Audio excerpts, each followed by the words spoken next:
एक पावन चरित्र है श्री भक्त गोपाल चरवाहे का। पहले ऐसा हुआ करता था कि सबकी गायें जैसे चराए तो सब लोग अन्न आदि जो है उसके घर भिजवा देते थे और गायें छोड़ देते थे। वो ग्वाला ही कहा जाता था। सैकड़ों लोगों की गाय चराता था और उसके घर में अन्न आदि जो आवश्यक सामग्री है भिजवा दी जाती थी। ना तो एक अक्षर वो पढ़ा लिखा, जंगल में रहते थे, पत्नी भोजन पहुंचा देती थी और परिवार चलाने के लिए गांव के लोग दे देते थे अन्न, क्योंकि सबकी गाय चराते थे। ना तो उसको किसी धर्म का ज्ञान था न किसी साधना का ज्ञान। एक दिन देखा जंगल से एक मंडली जा रही संतों की। वो श्री राम जय राम जय जय राम, श्री राम जय राम ऐसे की संत जन पहले मंडली बना के चलते थे, नाम कीर्तन पद कीर्तन ऐसे। उसको बड़ा आनंद आया। उसको लगा कि इतने झूम झूम कर संत जन गा रहे हैं, किसी से बात नहीं की, पकड़ लिया। अब पूरा तो नहीं, बस उतना राम राम राम राम ऐसे करने लगा। देखो कई बार कहा है यदि आप बिना गुरु मंत्र के भी नाम जप करेंगे तो नाम जप आपको गुरु तक पहुंचा देगा, क्योंकि गुरु प्रदत्त नाम भगवत साक्षात्कार कराता है। 50 वर्ष की अवस्था लगता है। कभी कोई तीर्थ याटन, धर्म कार्य, शास्त्र स्वाध्याय, सत्संग कुछ नहीं। देखो कृपा, विश्वास। अब वो अलौकिक ढंग से नाम में मिठास लगने लगी उसको। जोर जोर से कभी कभी नाक पड़ता चरवाहा गाता, तो और जो लोग थे उसका उपहास करते, अरे नरक में भी ठौर नहीं मिलेगी, जिंदगी में कुछ पुण्य नहीं किया, ये ऐसे बहुत उपहास करते। ऐसे करने से क्या मिलेगा, नाम से कुछ हो जाएगा। उसने कहा हमने तो कभी सोचा ही नहीं कि कुछ होगा। तो संत ने कहा अच्छा स्नान करो। स्नान करके आए एक पेड़ के नीचे। भाई मैं तुझे कुछ नियम दूंगा, कुछ शर्त। तो अब महाराज गंवार आदमी है, ना हम आपका कोई नियम पालन कर पाएंगे, ना कोई व्रत पालन कर पाएंगे, ना कोई साधना कर पाएंगे। आप देख लो हमारी हालत। 50 साल का हूं, पढ़ा लिखा बिल्कुल नहीं, कोई धर्म कर्म नहीं जानता, गाय चराता हूं। मुझसे बहुत बातें नहीं सदेंगी। अगर एक कोई बात बता दो तो प्रण करता हूं जिंदगी में प्राण त्याग सकता हूं, पर एक बात कोई, एक नियम कोई दे दो। हमें बहुत नियम तो नहीं समझ में आएंगे, एक कोई बात बता दो कि ऐसा कर लेना और मंत्र जपना, तो हम प्राण त्याग सकते, पर आपकी आज्ञा उल्लंघन। पर बहुत हम बातें नहीं मान पाएंगे क्योंकि हमारे इतना ज्ञान नहीं है। गोपाल के वचन सुनकर के बहुत प्रसन्न हुए संत भगवान। एक नियम तुझे देता हूं, हमारे आराध्य देव श्री कृष्ण हैं, गोविंद हैं। आज से तुम्हारे आराध्य देव गोविंद है, हाँ श्री कृष्ण है। बिना उनको पवाए तुम्हें पाना नहीं है, बस यही तुम्हारे लिए नियम है। तुम्हारे पास जो आवे, सूखी रोटी, दूध, छाछ, जो बिना उनको पवाए पाना। सीधा सरल आदमी। गुरुदेव प्राण चाहे चले जाए, बिना उनको पवाए आज के बाद कभी जिह्वा पे कुछ नहीं जाएगा। ऐसा गुरुजन आदेश करते हैं वैष्णव मार्ग के पथिकों को कि जल भी बिना अर्पित किए मत पियो। अगर आप बिना अर्पित किए पीते हैं तो आपकी बुद्धि में इष्ट देव के प्रति ममत्व तो नहीं आ पाएगा, नहीं आ पाएगा। अब तो गोपाल नाच पड़ा कि गुरु मिल गए, गुरु मंत्र मिल गए और इष्ट का पहचान मिल गई। उसी समय घर से भोजन आया, चटनी रोटी ऐसे बैठा एक काम, आओ गोविंद भोग पाओ। अब गोपाल विचार में लगा कि आ तो रहे हैं ही नहीं। गुरुजी ने कहा बिना पवाए खाना नहीं। महाराज हमारे गुरुदेव ने आपका ध्यान जो बताया तो वैसे ही आओ, आप पाओ आकर के। रात्रि हो गई, देखा पर वो नहीं आए तो भोजन, तो अन्न में भी तो प्राणनाथ की ही दी हुई शक्ति है, तो बिना अन्न के भी उनका पोषण हो रहा है, पर ये भागवती का आदेश से, मनमानी करने से नहीं। मनमानी करने में फिर मार्ग रुक जाएगा।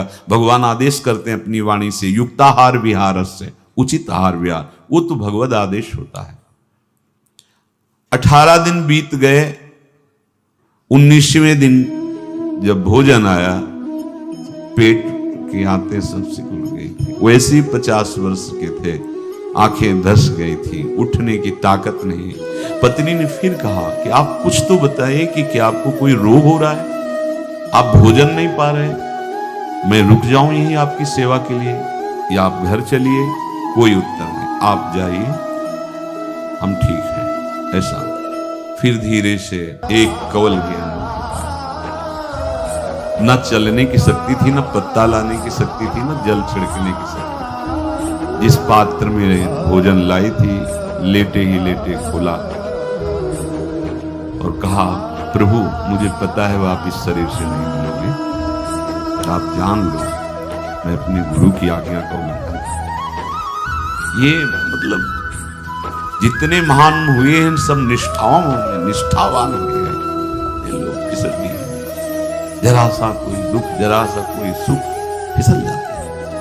प्राण अनंत जन्मों की बिगड़ी 27 दिन क्या होते हैं, क्या अनंत जन्मों का जमा कूड़ा करकट भगवान साफ कर। जो तन्मयता, गुरु निष्ठा, जो प्राण भूख से व्याकुल, सब भस्म हो रहे हैं पाप। अनंत जन्म, जैसे हम सोचे कि भगवान इतने निर्दयी कैसे है। कवच है वो, कभी कोई भेद नहीं सकता। किसी भी माया के यंत्र में ताकत नहीं कि निष्ठा को भेद सके, उसी को निष्ठा कहते हैं, नहीं भेद पाई। 27वां दिन है, पति इतना सुंदर रूप, आंखें भगवान के तेज के आगे बंद हो गई। जब भी बंद हुई तो देखा मानस पटल पर वैसे ही ललित हुई। फिर खोला, देखा सामने भगवान मुस्कुराए, सामर्थ्य प्रदान कर। देखो अर्जुन के साथ ही तो खेलते हैं भगवान सखा भाव से, रथाक रहे हैं, लेकिन भगवान का विराट स्वरूप देखने की सामर्थ्य अर्जुन में थी क्या? दिव्य दृष्टि प्रदान की। फिर भी कांप रहे थे अर्जुन जी भगवान की दिव्य दृष्टि संपन्न नेत्रों से उस विराट महिमा को देखकर कांप रहे थे। ये तो माधुर्य रूप प्रभु का है। उसने मानो इशारा किया प्रभु को कि हमारी सामर्थ्य में मैं शकील कर आ जाऊं, नजदीक आप आ जाओ। आ गए, अपना माथा प्रभु के चरणों में रखा, आंसुओं से भगवान के चरणों का प्रक्षालन कर। देखो गांव का गाय चराने वाला ग्वारा, जिसको कोई धर्म कर्म का ज्ञान नहीं, कोई भक्ति का ज्ञान नहीं, कोई शास्त्र का ज्ञान नहीं, भगवान ने फिर उसको उठाया और अपने हृदय, ज्यों हृदय से लगाया, हष्ट पुष्ट स्वस्थ सब, अंतर बाहर पूर्ण, कोई पीड़ा नहीं, कोई दुख नहीं, बिल्कुल तेजस्वी स्वरूप। भगवान की स्पर्श की महान सामर्थ्य। बाली ने बहुत मारा ना सुग्रीव को, तो कर पर साथ सुग्रीव शरीरा, जे इस पर सारी पीड़ा गई। भगवान अमृत सावी है, भगवान दिव्य चिदानंद भाव देने वाले हैं। अब तो सुरमुनि वांछित प्रभु की छाती से लपटा है। ये ऐसा ना सोचो कि कहानियां हैं, ये सत्य विषय आप भी प्राप्त कर सकते हैं। इसी के लिए रोज सत्संग होता है। जो भगवान से लिपट कर छाती में अश्रु की बूंदे, तो भगवान ये था माम प्रपद्यन्ते, भगवान की अश्रु बूंदों से गोपाल का अभिषेक, मानो सुदामा मिलन हो रहा है। भगवान को दैन्य बहुत प्रिय। तभी भाई जी महाराज कहते हैं पद में कि बुद्धिहीन बना दो हे भगवान, हमें बुद्धिहीन बना दो। ये जो बहुत बुद्धि चलती है ना, इसके लिए दौड़ भाग है। नहीं, सीधे प्रभु हमारे हैं, हम प्रभु के हैं। नाम जप आश्रय भगवत प्राप्ति निश्चित। भगवान बोले, प्यारे गोपाल, अब तू रो मत, देख मैं तेरे प्रेम में पगी हुई ये जो सूखी रोटियां हैं अभी पाता हूं। भगवान बैठ गए और उसके घर की जो रोटी, देखो मुझे त्रिभुवन का कोई भी भोग प्रसन्न नहीं कर सकता गोपाल, मुझे त्रिभुवन का कोई भोग प्रसन्न नहीं कर सकता। इस बात को समझो, जिनको ये भ्रम हो कि हम अधर्म से कमा के छपुट कर सकते, नारायण या गौर श्याम हो हृदय निकुंज बसइए। तो इसलिए धैर्य धारण करके कितना भी कष्ट हो अब पीछे मत हटो।